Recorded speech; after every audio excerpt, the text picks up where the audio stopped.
Hello friends, I hope you all are very well. You all are very happy. You all are working very hard to grab your aim, to grab your job, to grab your desired job. તમારી ઈચ્છિત નોકરી મેળવવા માટે તમે બધા જ બહુ અથાગ મહેનત કરતા હશો. હું છું દિનેશ કાસ્કીવાલા. લાસ્ટ ટાઈમ આપણે બે વિડિયોમાં જોઈ ગયા ઇંગ્લિશ ગ્રામર વિશે કે જે તમને નાના નાના પોઈન્ટ્સને સમજી અને તમે સારા માર્ક્સ મેળવી શકો. એવો જ પોઈન્ટ હું આજે લઈને આવ્યો છું. બીજું પોઈન્ટ્સનું આજે નામ છે condition in past. So let's go friends to know what the condition in past. When you see condition in past, જ્યારે આપણે condition in past વિશે વિચારતા હોઈએ ત્યારે આપણા માઇન્ડમાં બે વસ્તુ આવી જોઈએ. એક તો શું છે if અને બીજું છે unless.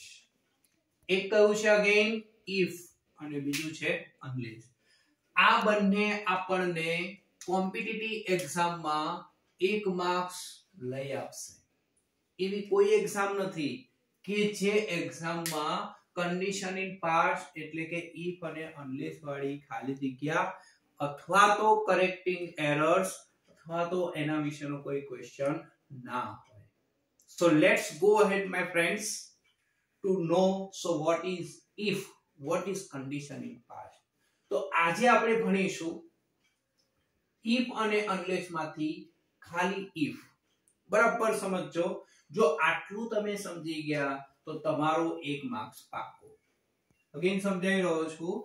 if અને unless માં આજે આપણે ભણીશું if કે જો આટલું તમે સમજી ગયા તો તમારો કોમ્પિટિટિવ એક્ઝામમાં 1 માર્ક્સ ફાઇનલ થઈ જશે. તો if વિશે વિચારીએ તો ગુજરાતીમાં if ને કહેવાય જો તો. સમજો એટલે કે if દર્શાવે છે જો તો.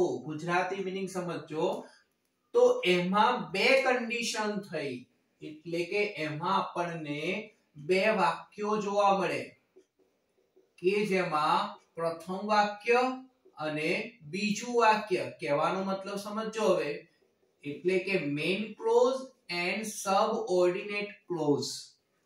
પ્રથમ વાક્ય એટલે કે મુખ્ય વાક્ય અને બીજું હશે ગૌણ વાક્ય. તો એનો એક સિમ્પલ રૂલ્સ છે કે જ્યારે પણ પરીક્ષામાં if ને લઈને કોઈ ક્વેશ્ચન્સ આવે ત્યારે તમારે આ વસ્તુ યાદ રાખવાની છે. એકદમ સિમ્પલ ભાષામાં સમજાવી રહ્યો છું કે if વાળા વાક્યમાં જો પ્રથમ વાક્ય હકાર હોય તો બીજું વાક્ય પણ હકાર જ હોય. આ ખાસ ધ્યાન રાખજો. if વાળા વાક્યમાં પ્રથમ વાક્ય એટલે કે મેઇન ક્લોઝ હકાર હોય, પોઝિટિવ હોય, બીજું વાક્ય હંમેશા પોઝિટિવ જ હશે. બીજો નિયમ એમાં એવું છે કે if વાળું વાક્ય પ્રથમ વાક્ય નકાર હોય, બીજું વાક્ય પણ નકાર જ હોય. આ ખાસ યાદ. એટલે કે હકાર વાક્ય હોય તો બીજું વાક્ય પણ હકાર હોય, એટલે કે નકાર વાક્ય હોય બીજું વાક્ય પણ નકાર જ હોય. આટલું ખાસ યાદ રાખજો.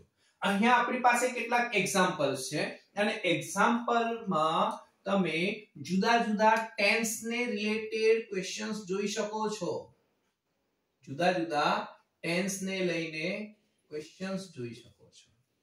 કેવા ક્વેશ્ચન્સ છે હું તમને બતાવું છું કે if વાળા વાક્ય આપણને 8 પ્રકારના જુદા જુદા વાક્યો જોવા મળી શકે છે. if માં આપણને જુદા જુદા ટેન્સના જુદા જુદા 8 વાક્યો જોવા મળી શકે છે. આ 8 વાક્યો તમે સમજી ગયા તો તમારું કોમ્પિટિટિવ એક્ઝામનું 1 માર્ક્સ ક્લિયર થઈ જશે. તો અહીંયા ધ્યાન રાખજો હવે કે પહેલું વાક્ય છે સમજો કે પહેલા વાક્યમાં શું કહે if she works hard. અહીંયા આપણને દેખાય છે works એટલે ક્રિયાપદને લાગ્યો s.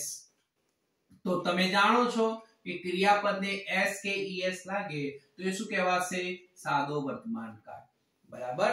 જો સાદો વર્તમાન કાળ અહીંયા આપ્યું હોય તો પાછળ આપણું કયું હશે સાદો ભવિષ્યકાળ જ હોય. સમજી ગયા. એટલે ફોર્મ્સ યાદ રાખો. ક્રિયાપદનું મૂળ રૂપ કાં તો ક્રિયાપદનું s કે es વાળું રૂપ આપ્યું હોય તો પાછળની ખાલી જગ્યામાં તમારે ખાલી લખવાનું will વત્તા ક્રિયાપદનું મૂળ રૂપ. ફરી સમજાવું છું કે જો if વાળા વાક્યમાં આગળના વાક્યમાં તમને ક્રિયાપદનું મૂળ રૂપ અથવા ક્રિયાપદને SKS વાળું રૂપ આપ્યું હોય એટલે કે સાદો વર્તમાનકાળ હોય તો પાછળનું વાક્ય હંમેશા સાદો ભવિષ્યકાળ હોય છે કે જેમાં શું આવશે will વત્તા ક્રિયાપદનું મૂળ રૂપ. બીજું સેન્ટેન્સ જોઈએ. બીજા સેન્ટેન્સમાં શું કહેવા માંગે છે does not work છે. બરાબર સમજો કે does not work એટલે આ કયું વાક્ય થઈ ગયું સાદો વર્તમાનકાળ નકાર વાક્ય. તો આગળ સાદો વર્તમાનકાળ નકાર છે તો પાછળ કયું હશે તો આ જ ફોર્મ હશે. આથી વિશેષ નહીં જ હોય એટલે નહીં હોય. ધ્યાન રાખજો will not વત્તા ક્રિયાપદનું મૂળ રૂપ સાદો ભવિષ્યકાળ નકાર. ખાસ યાદ રાખજો મોસ્ટ ઇમ્પોર્ટન્ટ ખાલી જગ્યાઓ હું તમને સમજાવી રહ્યો છું. આ બંને વાક્યો છે સાદા વર્તમાનકાળના છે. પહેલું વાક્ય સાદો વર્તમાનકાળ હકાર છે, બીજું વાક્ય સાદો વર્તમાનકાળ નકાર છે. જો આ બંને પહેલા વાક્યમાં સાદો વર્તમાનકાળ આપણને આપ્યો હોય તો પાછળ હંમેશા સાદો ભવિષ્યકાળ જ આવે છે કે જેમાં તમે જોઈ શકો છો હકાર હોય તો will વત્તા ક્રિયાપદનું મૂળ રૂપ, નકાર હોય તો will not અથવા ક્રિયાપદનું મૂળ રૂપ. ખબર પડી ગઈ બધાને? ફરી એકવાર સમજાવી દઉં છું, ધ્યાન રાખજો કે if વાળા વાક્યમાં જો આગળનું વાક્ય સાદો વર્તમાનકાળ હોય તો પાછળનું વાક્ય હંમેશા સાદો ભવિષ્યકાળ હોય છે. એટલે કે જો આગળનું વાક્ય હકાર હોય તો પાછળનું વાક્ય પણ હકાર હોય છે. એટલે કે આગળનું વાક્ય નકાર હોય તો પાછળનું વાક્ય પણ નકાર જ હોય છે. ઓકે, ચાલો બીજું વાક્ય જોઈએ આપણે. બીજા વાક્યમાં આપણને શું જોવા મળે છે તો અહીંયા જુઓ, જોઈ શકો છો તમે વર્કડ એટલે કે ઈડી લાગ્યું છે. એટલે કે આ શું છે તો કે સાદો ભૂતકાળ છે. તો આપણે એક ફોર્મ્યુલા યાદ રાખીએ કે જો આગળ ભૂતકાળનું રૂપ હોય તો પાછળ would વત્તા ક્રિયાપદનું મૂળ રૂપ કરી દેવું. ફરી સમજાવું છું, ધ્યાન રાખજો. જો આગળ સાદો ભૂતકાળ હોય તો પાછળ પણ ભૂતકાળ જ આવશે. એટલે બીજું કંઈ નહીં કરવાનું, would વત્તા ક્રિયાપદનું મૂળ રૂપ કરી દો. બરાબર? આગળ ભૂતકાળ છે, પાછળ પણ ભૂતકાળ હશે. એટલે કે આગળ જો ભૂતકાળ રૂપ છે તો પાછળ would વત્તા ક્રિયાપદનું મૂળ રૂપ આવે. બીજું વાક્યમાં તમે જોઈ શકો did not ક્રિયાપદનું મૂળ રૂપ છે. જુઓ, એટલે આ પણ થયો સાદો ભૂતકાળ પણ નકાર વાક્ય. તો પાછળ પણ કેવું હશે નકાર જ. નિયમ પ્રમાણે એક વાક્ય હકાર, આગળનું વાક્ય હકાર તો પાછળનું વાક્ય હકાર, આગળનું વાક્ય નકાર તો પાછળનું વાક્ય પણ નકાર જ આવે છે. તો અહીંયા તમે જોઈ શકો છો ભૂતકાળ છે એટલે અહીંયા would કરેલું છે. અહીંયા did not ક્રિયાપદનું મૂળ રૂપ છે તો અહીંયા would not ક્રિયાપદનું મૂળ રૂપ કર્યું છે. એટલે આ તમે સમજી ગયા બધા. આ થયું સાદો વર્તમાનકાળ, આ થયું આપણો સાદો ભૂતકાળ. આટલી ખબર પડી ગઈ હશે તમને. આમાં કોઈ જ ક્વેશ્ચન નહીં જ હોય એવું હું માનું છું. બીકોઝ અહીંયા તમે એકદમ સિમ્પલ રૂલ્સ છે કે વર્તમાનકાળ હોય તો પાછળ will આવે, ભૂતકાળ હોય તો પાછળ would આવે. બરાબર? હવે જઈએ છીએ આગળ બીજા બે વાક્યો if વાળા. આ ખાસ ધ્યાન રાખજો, મોસ્ટ IMP. ચાર વાક્યોને ખાસ ધ્યાન રાખવાનું છે કારણ કે એક્ઝામમાં જનરલી આ જ પૂછાય છે. બરાબર? એટલે ધ્યાન રાખજો. આપણે ઘણીવાર નાની સરખી ભૂલ કરી બેસીએ જેથી કરીને કોમ્પિટિટિવ એક્ઝામમાં આપણા માર્ક્સ શું થાય છે સ્કીપ થઈ જાય છે. તો સમજીએ હવે if she has worked hard. if she has worked hard તમે જોઈ શકો છો અહીંયા has વત્તા ભૃતકુદંત. જો તમને અહીંયા has વત્તા ભૃતકુદંત દેખાય તો પાછળ તમારે લખી દેવાનું will have વત્તા ભૃતકુદંત. ફરી સમજાવું છું, ધ્યાન રાખજો. જો આગળના વાક્યમાં has વત્તા ભૃતકુદંત તમને દેખાય તો પાછળના ખાલી જગ્યામાં હંમેશા શું આવશે will have વત્તા ભૃતકુદંત. એટલે કે આગળ પૂર્ણકાળ તો પાછળ પણ પૂર્ણકાળ જ આવે છે. આગળ પૂર્ણકાળ ફરી સમજાવું છું તો પાછળ પણ પૂર્ણકાળ જ આવે છે. એટલે કે આગળ has વત્તા ભૃતકુદંત પૂર્ણ વર્તમાનકાળ આવ્યું તો પાછળ will have વત્તા ભૃતકુદંત પૂર્ણ ભવિષ્યકાળ થઈ જાય. તો સમજો if she has worked hard she will have got good marks. બરાબર? બીજું વાક્ય તમે જોઈ શકો છો અહીંયા કે has not વત્તા ભૃતકુદંત. has નોટ વત્તા વૃત્તકુદંત છે એટલે આ શું થઈ ગયું ભાઈ તો કે પૂર્ણ વર્તમાન કાળ નકાર વાક્ય તો પાછળ પણ પૂર્ણ કાળ આવશે તો અહીંયા તમે જોઈ શકો છો will not have પ્લસ વૃત્તકુદંત છે ને બરાબર સમજો have કે has પ્લસ not પ્લસ વૃત્તકુદંત આપ્યું છે તો પાછળ શું આવશે will not have પ્લસ વૃત્તકુદંત એટલે કે આગળનું વાક્ય નકાર તો પાછળનું વાક્ય પણ નકાર હોય છે આટલી ખબર પડી ગઈ બધાને ફરી એકવાર સમજી લો કે જો if વાળા વાક્યમાં અહીંયા has વત્તા વૃત્તકુદંત આપ્યું હોય તો પાછળ આપણે લખીશું will have વત્તા વૃત્તકુદંત અહીંયા જો આપણને has not વત્તા વૃત્તકુદંત આપ્યું હોય તો પાછળ આપણે લખીશું will not have વત્તા વૃત્તકુદંત બરાબર સમજો છેલ્લા બે વાક્યો આ મોસ્ટ ઇમ્પોર્ટન્ટ છે સમજો ચારે ચાર વાક્યો અહીંયા તમે જોઈ શકો છો હેડ વત્તા વૃત્તકુદંત એટલે આ કયો કાળ થઈ ગયો પૂર્ણ ભૂતકાળ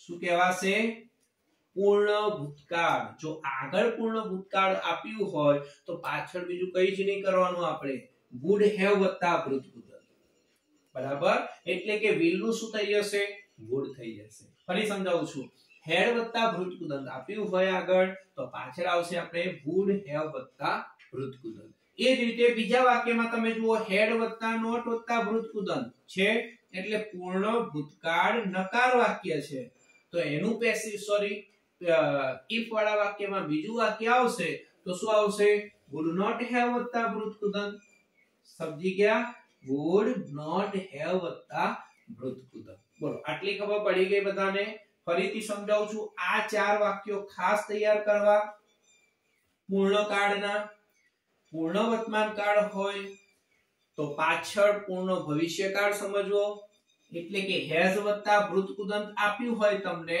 તો પાછળ will have વત્તા વૃત્તકુદંત લખવું એ જ રીતે અહીંયા has not વત્તા વૃત્તકુદંત આપ્યું હોય એટલે પૂર્ણકાળ નકાર આપ્યું હોય તો પાછળ પૂર્ણકાળ નકાર આવશે એટલે કે જેમાં will not have વત્તા વૃત્તકુદંત આવશે એ જ રીતે had વત્તા વૃત્તકુદંત આપ્યું હોય તો પાછળ શું આવશે બીજા વાક્યમાં would have વત્તા વૃત્તકુદંત એ જ રીતે તમને had વત્તા not વત્તા વૃત્તકુદંત આપ્યું હોય તો પાછળ શું આવશે would not have વત્તા વૃત્તકુદંત એક સિમ્પલ તમને રૂલ સમજાવી દઉં if વાળું તમે અહીંયા ધ્યાન રાખજો અને શક્ય હોય તો આ નોટ્સ તૈયાર જ કરી દેજો એવું હોય તો સ્ક્રીનશોટ કરીને તમે સમજી શકો છો કે અહીંયા ક્રિયાપદનું મૂળ રૂપ અથવા s કે es વાળું રૂપ આપ્યું હોય તો અહીંયા આપણે લખવાનું will વત્તા ક્રિયાપદનું મૂળ રૂપ અહીંયા તમને do કે does not આપ્યું હોય તો અહીંયા લખી દેવાનું will not વત્તા ક્રિયાપદનું મૂળ રૂપ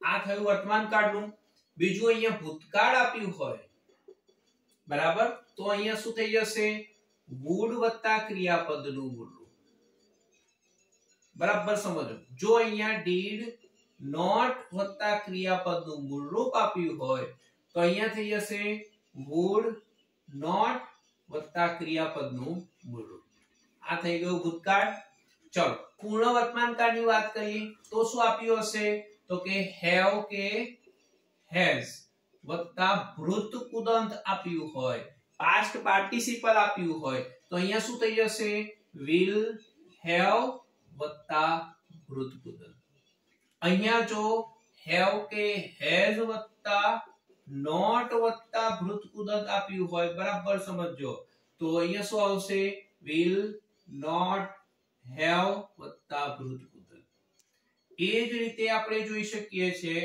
કે had વત્તા વૃત્તકુદંત આપ્યું હોય તો અહીંયા થઈ જશે would have વત્તા વૃત્તકુદંત અને બીજું had વત્તા not વત્તા વૃત્તકુદંત આપ્યું હોય આપણને તો અહીંયા થઈ જશે would વત્તા not વત્તા have વત્તા વૃત્તકુદંત એટલે આટલું તો તમારે ફોર્મેશન તૈયાર કરી દેવાનું આને ખાલી જનરલી સમજી લેજો આ જે પૂર્ણકાળ છે જનરલી પરીક્ષામાં આ જ પૂછાય છે બરાબર તો if વાળા વાક્યો આજે આપણે જોયા 8 વાક્યો કે જેમાં જુદા જુદા ટેન્સ ને લઈને જુદા જુદા વાક્યો હોય છે if વાળા વાક્ય અહીંયા તમે નિયમ જોયો કે આગળ હકાર તો પાછળ નકાર, સોરી હકાર, આગળ નકાર તો પાછળ પણ નકાર જ હોય છે, બરાબર. જનરલી અગેન હું તમને સમજાવી દઉં છું કે આ છેલ્લા 4 વાક્યો છે એને ખાસ તૈયાર કરી દેવું, બીકોઝ પરીક્ષામાં જનરલી આ જ પૂછાય છે. ખાલી જગ્યાઓ અહીંયા પાછળ હોઈ શકે અથવા ખાલી જગ્યા આગળ હોઈ શકે, જે હું તમને નેક્સ્ટ લેક્ચરમાં સમજાવીશ કે જ્યારે આપણે અનલેસ ભણીશું ત્યારે, બરાબર. તો હું આશા રાખું છું કે દરેકને આ વસ્તુ સમજી ગયા હશો, તમે દરેકને ખબર પડી ગઈ હશે. અને જો કદાચ કોઈ ક્વેશ્ચન હોય તો તમે મને કોમેન્ટમાં કહી શકો છો. બીજી વસ્તુ કે અગેન હું તમને રિક્વેસ્ટ કરી રહ્યો છું કે હજુ પણ આપણા જે આ વિડિયોઝ છે જેમ બને એમ વધારે શેર કરો, જેમ બને એમ વધારે વિદ્યાર્થીઓ કહેતા રહો, કારણ કે એક દિવસ પછી એક દિવસ હું તમને વિડિયો શેર કરતો રહીશ કે જેથી કરીને તમે ઇન્ટરલિંક કરો વિડિયો સાથે, તમારા સ્ટડી સાથે. બસ ખાલી 15 કે 20 મિનિટ વિડિયો માટે કાઢો અને કોમ્પિટિટિવ એક્ઝામની એક સારી ટ્રીક શીખી લો. અને એક સારી બીજી વિનંતી તમને એ કહું કે એક સારી નોટ્સ બનાવો કે જેથી કરીને જ્યારે પણ તમે એક્ઝામ આપવા જાઓ ત્યારે તમને ઉપયોગી થઈ રહે. તો હું આશા રાખું કે તમને મેં જે સમજાવ્યું છે એ બહુ બરાબર સમજ્યા હશો તમે, અને ના ખબર પડે તો તમે કોમેન્ટ કરી શકો છો. Okay, thank you very much.